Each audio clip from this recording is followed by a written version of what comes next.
Ko'plab o'zbek talabalari aptis yoki ITEP deb bahslashadi.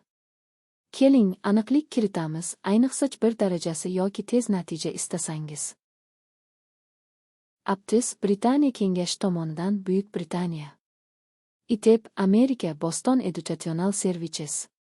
Kelib chiqishi har xil, tan olinishi ham farqli.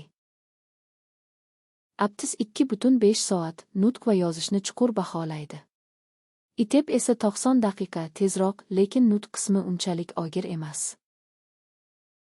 Aptis Buyuk Britaniya, Yevropa, O'zbekiston Ta'lim vazirligi va Ispaniya davlat xizmatida tan olinadi. ITEP ba'zi AQSh universitetlari va vizalar uchun. Agar maqsadingiz O'zbekiston davlat ishi, Yevropa yoki magistratura bo'lsa, aptis. Agar AQSh universitetiga kirish bo'lsa, ITEP sizga mos. Ko'pchilik o'zbek talabalari uchun birinchi variant muhimroq. Shunday ekan, aptis sizning yo'lingiz bo'lishi mumkin. To'g'ri tanlov qiling.